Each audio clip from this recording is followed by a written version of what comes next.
Thank you very much, Father Russ, and thank you, everybody. I'm going to speak to both the folks over here and the folks over here, and the music is going to speak to you all tonight. I can guarantee that. My name is Dan Barstow. I recently retired from my work with NASA. I was the Senior Education Manager for the International Space Station, and now I curate the types of videos and things that you're going to see tonight. And Brian Hoffman is our immensely talented organist who's based here at St. Pius X. So we put together this program. It is actually the world premiere of this combination of a flight to the International Space Station and some music that you'll hear as you fly over space. So we're going to begin this with a little bit of training so you can all be competent and capable astronauts. Then we will launch you to the space station. You'll enjoy that a little bit. We'll float over to the window, and then you'll be able to see Earth and hear this joyous music of Bach. And I promised Father Russ and Father Walsh that I would bring you all safely back to Earth at the end of the program. But first, a few thank yous. We want to thank, of course, St. Pius X, this beautiful church, and of course its organ and its talented folks here. Thank you all for making this happen. We also want to thank the Association of Space Explorers. This is the professional association of flown astronauts and cosmonauts and others from 38 countries around the world. They officially authorize this program. They've helped provide access to this, and they want to get the message out about seeing Earth from space. We also want to thank the American Guild of Organists. This organization, Brian's a member, that's how we connected. I believe even some people from other states who are members of AGO have come here tonight. So we appreciate their support. We're also working with their young organists to help them connect up with this type of experience. From the education side, we work with TERC, T-E-R-C, an educational nonprofit that does earth and space science and other kinds of science experiences. And of course, we want to thank the International Space Station. Finally, we want to thank planet Earth.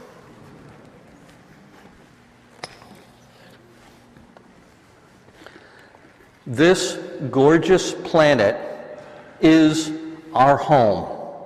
We need to love it, we need to understand it, we need to take care of everything on Earth. We are one Earth. So thank you, Earth, for hosting humanity.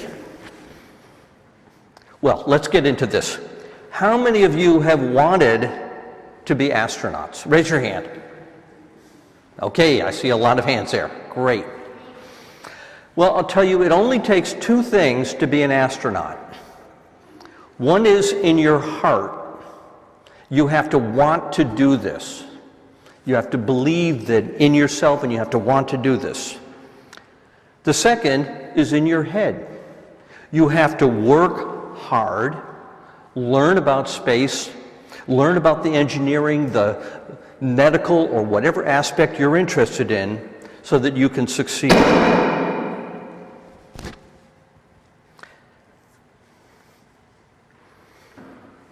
Tonight, we begin with letting you know a little bit about the space station. It is an international outpost. It's a collaboration of all of humanity. I'll tell you a little bit more about it in a moment. You will also get the chance to see Earth looking out this window at this beautiful planet as seen from above. And it turns out that the astronauts themselves love music. They have musical keyboards and other things up there, and so we're going to combine those together. We begin with your pre-flight training. Welcome to the Astronaut Corps. You're going to have a simulated mission tonight. You're going to get inside the spacecraft. Even though it were looking at computer screens, you need to transcend that and think of yourself as actually controlling the spacecraft. This is the simulation, this is the experience of the reality. The astronauts go through this training, they sweat, they are nervous, all these things could happen. They happen on the ground, so they're trained and ready to go into space. So from now on, I'm going to stop calling this a simulation. This is reality, folks. So, here is the International Space Station. It flies about 250 miles above the Earth. On that globe, that's about the width of a finger. If you wanted to go to the moon from that globe at the same scale, it would be as far away as that organ is over there. So we're actually quite close to the Earth. Where are we now? You need to think of the Earth as a mystery story. We learn, we explore, we try to figure things out. Does anybody have an idea where we are? South of the boot of Italy. That is the boot of Italy. In fact, you have to turn your head this way to look at it, because you don't always fly with north up. You have to get used to this disorientation. You see the boot of Italy, Greece beyond, and the Mediterranean. Now, the space station itself is about the size of a football field. Most of that is the solar panels that provide all the power to the space station. Going front and back are the modules for living and working. That's where you're going to be doing your experiments, observing Earth, and doing things like that. And then there is this truss support structure that goes across and holds all the pieces. Now here's what a module looks like when we launch it. Goes up, used to go up on the space shuttle from the Kennedy Space Center, wonderfully designed. Here's what it looks like after people have lived in it for a few years. Looks just like a young person's bedroom, doesn't it? Same thing, you settle in, you're up there for 6 months. So you have your cameras, your computers, your music, your food, your exercise equipment, all of that in there. You will also need to get used to weightlessness. It's a very different feeling, but I'll tell you that you will have in your back pocket your barf bag, if you'll pardon the language. If you feel sick, and all astronauts at some point feel sick, you can take out your barf bag, you know, but make sure you close it because everything floats. You will also need to do exercise 2.5 hours every day, 2.5 hours. Because we're actually exercising even by standing. Our muscles are working, but when you're floating, it's a whole different thing.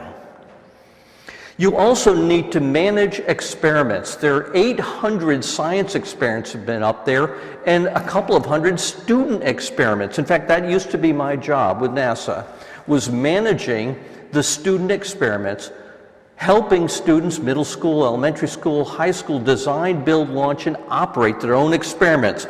For example, to see how plants grow upside down, or what happens with them in space.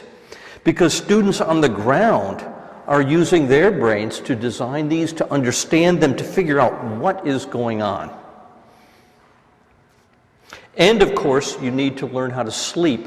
You wrap yourself in the sleep sack. The pillows around your head are not under your head. They're to keep your head from bouncing side to side. You're also strapped in, if you can just see it in, just by the elbow, to keep you from floating around over to somewhere else and wake up in the middle of the night and find yourself in another part of the spaceship. And your arms just float. But it's quite strange, the astronauts say, when you think you've had a dream about floating, and you wake up, and in fact, you were floating. Well, the major journey of tonight is exploring Earth. This is the cupola. The windows are manually cranked. You're going to reach over and crank it, crank it, crank it. You open it up, and then you get this glorious view. Now, here we are in Loudonville near Albany. This is what Albany looks like from space. Now, we could zoom in a bit, but really we want you to think of the big picture. This is Earth. This is all of Earth, how connected we are. There's the Hudson River, there is the Great Lakes and snow, and because it's in the winter and so on. You need to think in a broader picture. You also gain new insights when you look at night. Here is Albany with all the lights, but notice that the lights of the cities of Boston and Springfield and Quebec are all connected. The lights of humanity reveal our interconnections, our dependence on everybody else. This connected diversity is an essential element of Earth. Now, the scientists are also going to ask you to be very observant. We need to look for things like climate change. What evidence do we see of climate change? Here we are over the Patagonia region of South America, looking for glaciers. Take out your telephoto lens and take a picture of this glacier. This actually, we've been studying this one for the past 10 years. It has been retreating. That is, pieces off the end melt off and go into the river and flow away. That happens because the Earth is getting warmer. It's a very scary thing to see because it's changing all the dynamics of our planet. So we're able to observe and understand that. You also need to be observant of things that you might suddenly see as you fly over an erupting volcano. You're looking straight down into it. Satellites can't get this. It takes your human mind, your observant eyes, and your thought to see this and take this picture. You also open up your wide-angle lens and see how that ash plume spreads over the entire planet. So we see how everything is connected. We are one planet. But frankly, we mostly just want you to enjoy the beauty of this gorgeous planet. Now, one other thing I need to tell you before we get going here is that the orbit is actually a circle. You're not steering like in Star Wars. It just goes around and around. And meanwhile, underneath that, the Earth rotates. So when you want to see something, you wait until you fly over it, or until the Earth rotates and you see it. And of course, you need to watch for day and night, including seeing 16 sunsets every day, every night. 16 gorgeous views like this. Well, the last thing you need to learn is how to get into your spacecraft and prepare for your launch. This is a SpaceX Dragon before we mount it onto the rocket. Looking inside, you have to, I hope you're not claustrophobic because it can be a little bit constrained in there.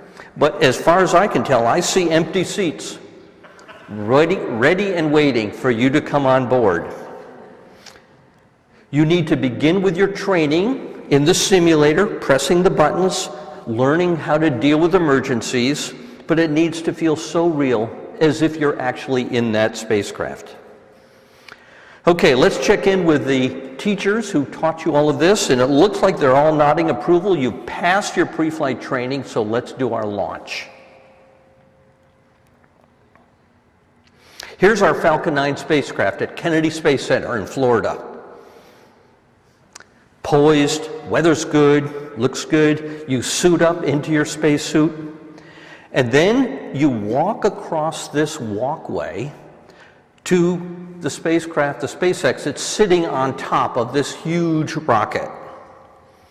You settle in, and now I need to ask you, you have to wear your seatbelt. So please, everybody, put on your seatbelts, because we're getting ready for this launch.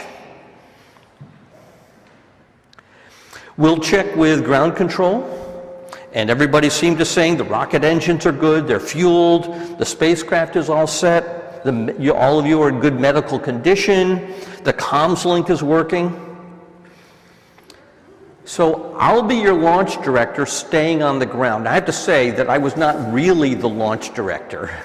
This is what I enjoyed doing, but I don't want to misrepresent. But actually now I am your launch director because I need to bring you back. So, 10, 9, 8, 7, 6, 5, 4, 3, 2, 1, blast off. Everything is vibrating. You're feeling yourself pressured against your seat. You start to go up slowly and then faster and faster until you're going 17,000 miles an hour. You can hardly even lift up your arms. The pressure is so intense on you, and the vibration. It's like the greatest amusement park ride, except this is really going into space. And then, at last, you hit orbit. The rocket falls away, and then you're in space. We look ahead and see there's our destination. As we approach the International Space Station, let's do a little fly around first, make sure everything's okay.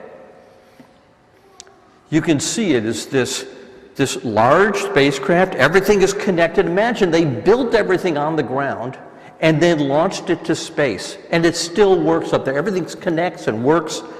You can see the U.S. National Lab, it's a multinational, that center one just turned green. The European lab is there. They do different kinds of experiments, all working together. The Japanese lab, and then associated with that is an external platform to expose things to radiation so we can learn more about how things behave and operate and work in this kind of vacuum and so on of space. Well, looks like everything is okay, so time to go on board. Docking is you have to be very, very careful. Approach slowly, because even bumping into the space station can vibrate things. In fact, even when you're exercising, if you're not isolated, it can actually vibrate the space station. Well, we open the door, and now you're floating. It's the most amazing experience. Now be careful. Don't touch any of those switches on the side. They're all protected, but you've got to be careful not to touch them. But as you float, do you see that blue bar up at the top? I want you to grab onto that, and that will slow you down and stop. Underneath your foot, you'll see that blue bar is also down there, and you hook your feet on it, and now that keeps you so that you're able to do things while still floating around and hooked in.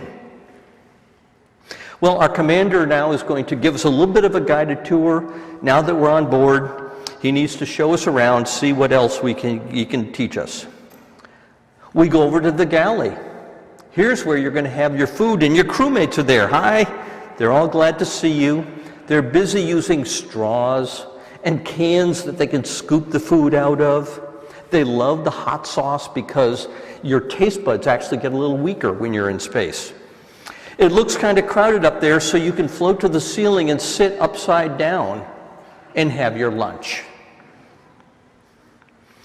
Well, let's continue on to our real destination, which is the cupola. And I'm going to ask Sunny Williams to give us a little guided tour there.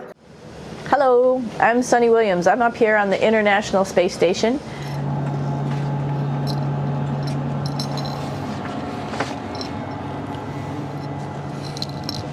It's like a glass-bottom boat. This is the cupola. It sticks down below the space station. It's one of those places you find yourself hanging out in all the time because all you want to do is look back at our planet. I think some questions I had were about what do you do in your free time?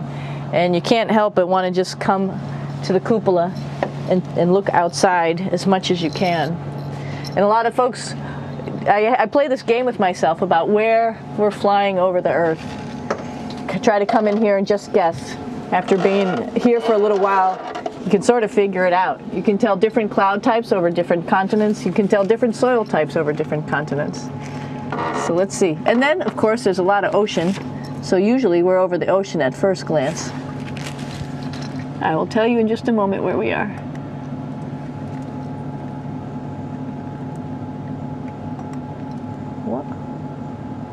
There we go.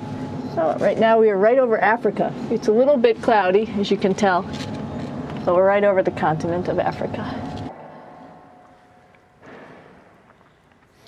Well, now it's your turn to head down into that cupola. It's a beautiful space, beautiful place to look and explore Earth. You get out your camera, and then, oh, wait a minute, maybe we want to listen to some music while you're looking at Earth. It turns out that the astronauts love music. They either listen to music or they even play music. Here's Koichi Wakata, who has his keyboard. What do you think, what music might you imagine that you're flying over the Sahara, the Grand Sahara, this beautiful desert, the vast desert, and the Nile in the distance, the cradle of civilization.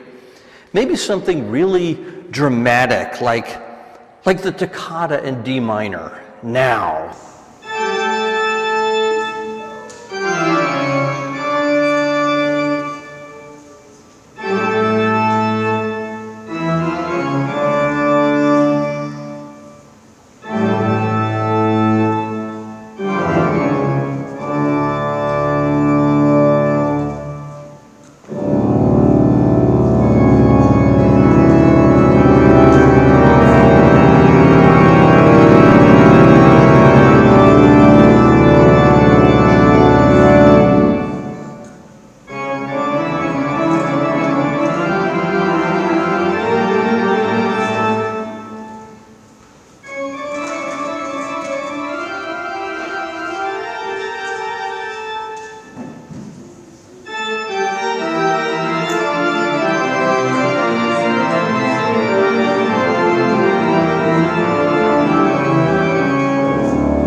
Thank you, Brian.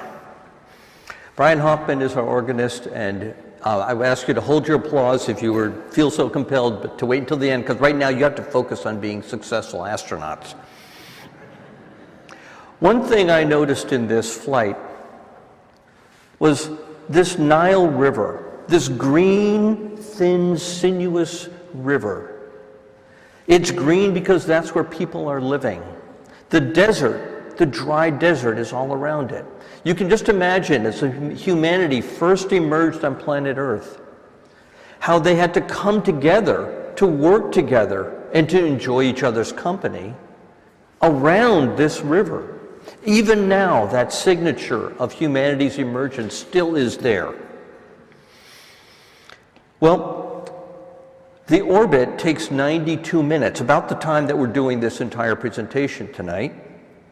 So we're going to go now from the daytime to the night to visit the aurora. The aurora happens when sunlight comes in and hits things in the atmosphere. There's a chemical interaction and energy that, especially around the polar regions, creates these glorious green and red glows.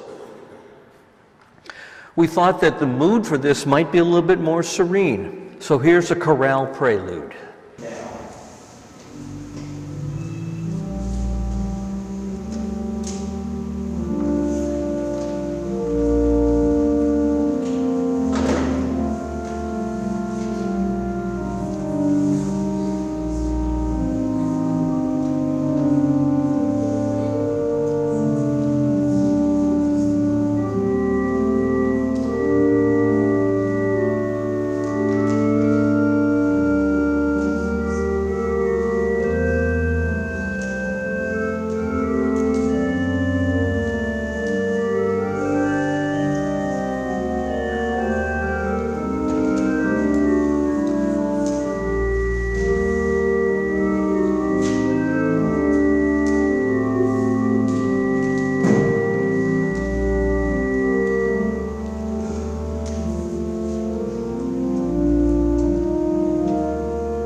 I noticed as we were doing this that in fact flying over the Earth and the space station is actually serene.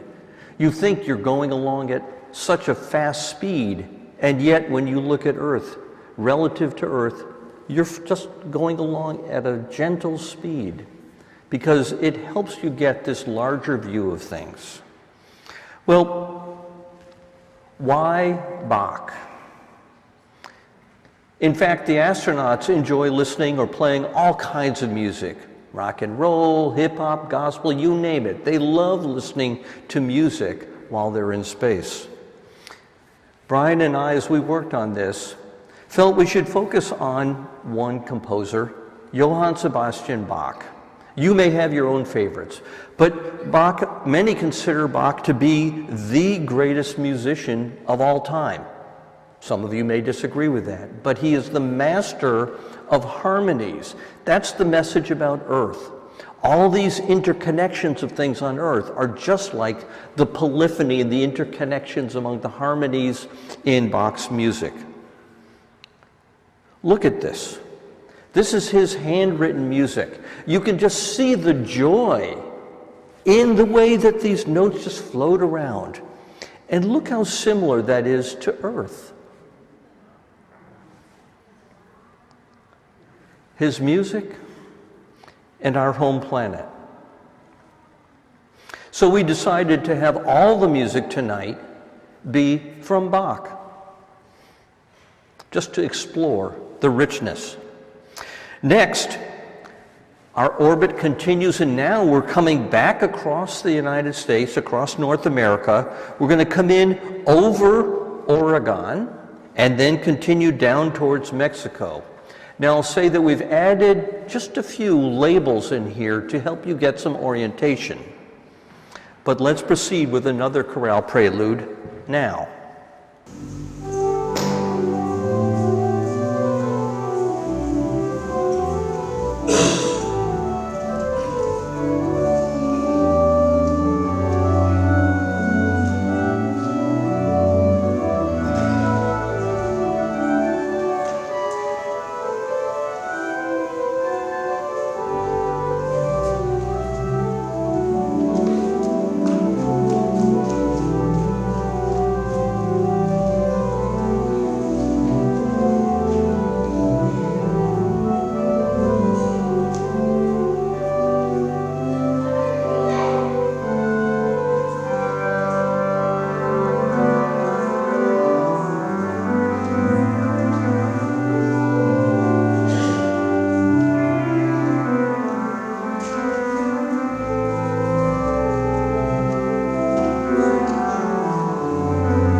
What wonderful, uplifting music. It just makes you happy to be alive. One thing you might have noticed in this view was the spaceport in New Mexico. It's a brand new thing. More and more people will go to space. I'm absolutely convinced that many of you in this room, especially the young people, but I hope a few old people, will go into space. Spaceport in New Mexico is for Virgin Galactic and some of these other ones, but now it's becoming more and more open, and we hope you all pursue that kind of ambition. Well, space does give us a way to learn a little bit more about Earth. As we continue on, we're now reaching down to the Caribbean, that equatorial region. The global dynamics of winds converge on the equator. On this next part of our journey, I want you to focus not on the land, but on the clouds and how they're the signature of the patterns and complex interactions of the winds as we proceed now.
You might wonder how you keep track while you're up there, where you are in the world.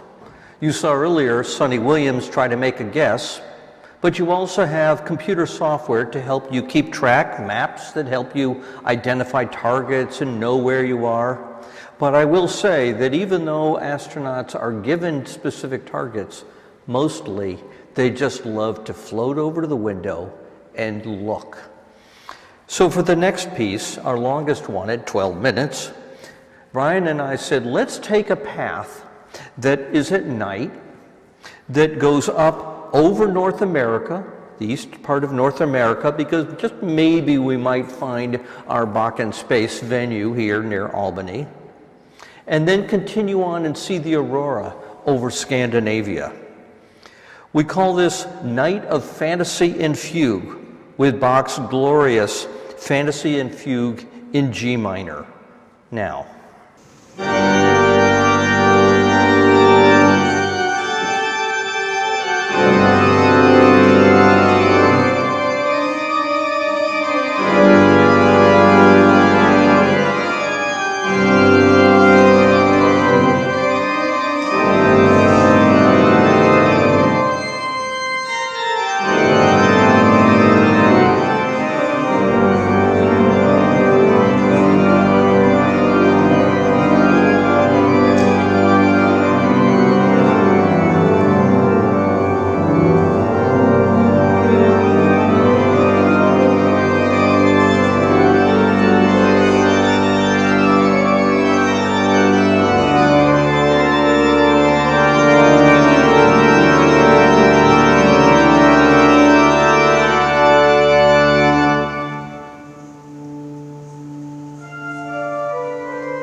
During that flight, we flew over dozens of countries, some of whom are currently at war.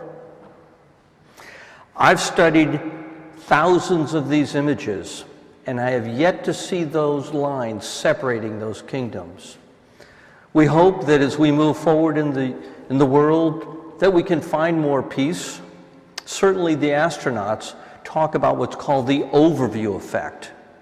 They get to see not the line here, but the whole, the entirety of the planet.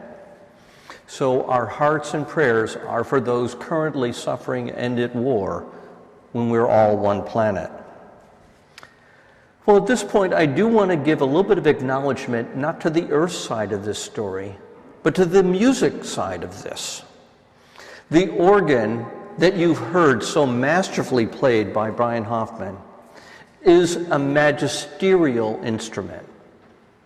It is the most complex instrument, musical instrument, ever created. If you look at the keyboard there, you'll see that there are several manuals. There's also pedals for the feet. There are all the stops that you pull. And behind us here, or in front of you, there is the organ with over 1,300 individual pipes, all tuned differently, plus a background of digital support for an even more complex system. Now, the churches, many of these organs are in churches. We're not here to advocate a particular glory of God or faith. This is an ecumenical world. This appeal of this kind of music transcends one religion and is, as I say, ecumenical in spirit. In fact, it's quite interesting how playing the organ is very similar to being an astronaut in a space capsule. Look at these two photos. What strikes me, if you can see it, they both have the same kind of smile. They are so happy. They know that it took years of training to get to this point. They know that there are challenges to do their particular art form of observing Earth or playing music. And yet their purpose is not just to do the technical work, but to share this with you all. That's why we're here tonight, to share the joy of Earth and the glory of music. So our final piece is a moon set to another chorale prelude that we begin now.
You'll find all of the music pieces that you heard tonight in your program. There are many more pieces that Bach wrote. I hope you will pursue that further. But this has been great fun, believe me, but I'm still nervous because I have to bring you safely back to Earth. So, you've had a wonderful experience, I hope, in space. Now you need to say goodbye to all of your colleagues, your other astronauts. Goodbye, goodbye. And I want to remember that they're astronauts, young and old, all kinds of folks. So there's a place for everyone in space, but we now have to say goodbye. So what you need to do is float down that long set of modules and then take a right turn there, as you see, towards the capsule. That's our SpaceX Dragon, ready to bring us back to Earth. You put on your spacesuit. You make sure everything is all set for this safe return. We check with ground control, and yes, all systems are go. So we slowly disconnect from the space station. We close that cap, and then you need to be ready. Get your seatbelts back on again, please. Yes, okay. Because now, as you go down through the atmosphere, this ablative shield is slowing you down, but it's vibrating and it's giving you gravity again. You can't move your arms. It's just this incredible experience. It takes just a few minutes, but it's some of the most intense you've ever had until finally the parachutes open and you come back to a splashdown. Phew. Well, here's the crew on their boat going out to check to make sure you're okay. I want, first of all, make sure that you were safe and that no damage from this return to Earth, but also remind you that you've been weightless now for a while, so your body isn't used to being back on the ground. We bring your spacecraft onto the ship, open the door, and let you come out, and yes, phew, congratulations, you're back on Earth, and take a few days to get used to it. And by the way, the next time you pick up your camera, don't let go of it because it's not going to float anymore. Well, your journey isn't actually complete yet, because now that you've taken all these pictures and had this experience, it's your responsibility to share them with others, with the scientists on the ground who are trying to take care of and learn about and understand the complexities of planet Earth, with the engineers who are installing the solar panels and everything else we can do to make our planet a safer place, and to all the young people who dream of space and find space to be something that lifts them up and their imagination and helps them understand that they can do anything. Most importantly, it's your responsibility to love our planet and to help it last longer. Take good care of Gaia. Well, enough of all this. Congratulations, you have now completed your mission, and you may now applaud yourself as successful astronauts. Congratulations.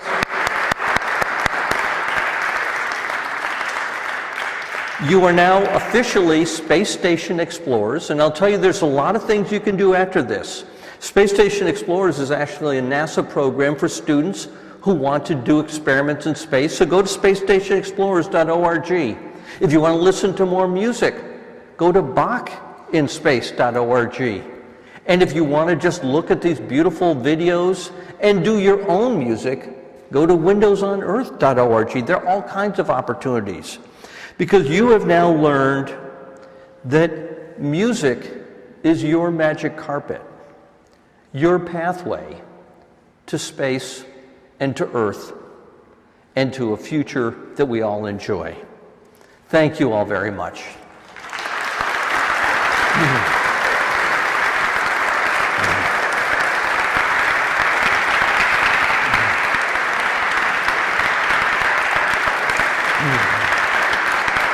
Brian?